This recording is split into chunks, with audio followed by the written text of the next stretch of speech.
தாவைக்கா தலைவர் விஜய் தலைமையில் கிறிஸ்துமஸ் விழாவானது செங்கல்பட்டு மாமல்லபுரத்தில் முன்னெடுக்கப்பட்டு தொடங்கி இருக்கிறது. இது பற்றிய மேலும் விவரங்களை எமது செய்தியாளர் நௌஷாத் விவரிக்க கேட்கலாம். வணக்கம் நௌஷாத், விவரம் என்ன? வணக்கம் தனலட்சுமி.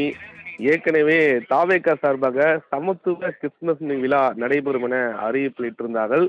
அந்த விழாவிற்கு வரக்கூடிய தொண்டர்களும், அதாவது ஒவ்வொரு பகுதியில் இருக்கக்கூடிய கிறிஸ்தவ மக்களை அழைத்து வர வேண்டும் என அவர்கள் அறிவுறுத்தப்பட்டிருந்தது.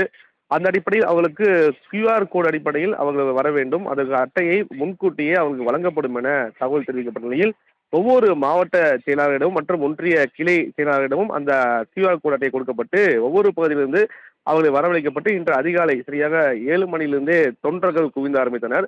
அவருடைய QR கோடை பரிசோதித்த பிறகே அந்த தனியார் விடுதியில் அனுமதிக்கப்பட்டார்கள். அது சரியான முறையில் செயல்படுகிறதா என்பதை கண்காணிப்பதற்காக இன்று அதிகாலையிலிருந்தே பூச்சி ஆனந்த் அவர்கள் தொடர்ந்து அது ஆய்வு மேற்கொண்டார். இந்த ஆய்வு மேற்கொண்ட பிறகு குறிப்பாக மக்கள் ஒருத்தராக இந்த கிறிஸ்துமஸ் விழா நடக்கக்கூடிய விடுதிக்கு வந்தார்கள். அது மட்டும் இல்லாமல் 1500க்கும் மேற்பட்ட மக்கள் இந்த கிறிஸ்துமஸ் விழாவில் பங்கேற்பதற்கான ஏற்பாடு தாவேகா சார்பாக செய்யப்பட்டிருக்கிறது. சரியாக தாவேகா விஜய் அவர்கள் 10:20 மணி அளவில், அதாவது இந்த விடுதிக்கு வந்தடைந்தார். அதற்கு பிறகு அவர் சரியாக 10:35 மணி அளவில் மேடை ஏறினார். அதாவது அவர்கள் அழைப்பு கொடுத்திருக்கக்கூடிய சிறப்பு விருந்தினரை பொறுத்த வரைக்குமே ஒவ்வொரு பகுதியில் இருக்கக்கூடிய பாஸ்டர்ஸ், ஃபாதர்கள், மத போதகர்கள் என பல மிக முக்கிய டைசிஸ் உள்ளிட்டவர்கள், பாஸ்டர் உள்ளிட்ட பல்வேறு நபர்களுக்கு அழைப்பு விடுக்கப்பட்டிருக்கிறது. மேலும் நவாப் ஜாதா, அதாவது நவாப் குடும்பத்தை சேர்ந்த இளவரசர் நவாப் ஜாதா முகமது ஜாதா அவர்களையும் அழைப்பு விடுக்கப்பட்டு அவரை விட்டிருக்கிறார். இந்த சமத்துவ கிறிஸ்துமஸ் என்பதால் சிறுபான்மையின இனத்தை சேர்ந்த அனைவருமே இதில் பங்கேற்க வேண்டும் என்ற அடிப்படையில் அவர்கள் அழைப்பு விடுக்கப்பட்டிருப்பதாக விஜய் தரப்பில் தெரிவிக்கப்பட்டிருக்கிறது. தாவேகா விஜய் அவர்கள் மேடை ஏறி அங்க மேடையில் அமர்ந்திருந்த ஒவ்வொரு பிரதிநிதிகளுக்கும் முக்கியஸ்தர்களுக்கும் சால்வை அணிவித்து மரியாதை செஞ்சு பார்க்க முடியுது.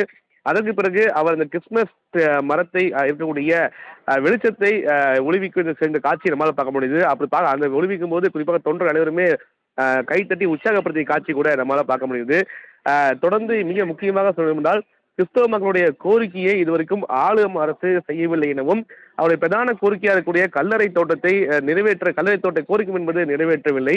மேலும் இந்தியா முழுவதுமே கல்வி நிறுவனங்களையும் கல்வி ஸ்தாபனங்களையும் உருவாக்கியவர்கள். ஆனால் கல்வி நிறுவனங்கள் சரியான முறையை பராமரிப்பு இல்லாமல் இருப்பதாகவும், அதை பராமரிப்பதற்கான கோரிக்கையை ஆளும் அரசிடம் வைத்து அந்த அரசும் கண்டுகொள்ளவில்லை என இந்த விழாவில் பங்கேற்க வந்த குறிப்பாக CT நிர்மல்குமாராக இருக்கட்டும் மற்றும் தாவேகாவுடைய பிரதிநிதிகள் தனது கருத்தை பதிவு செய்து உள்ளே சென்றிருக்கிறார்கள்.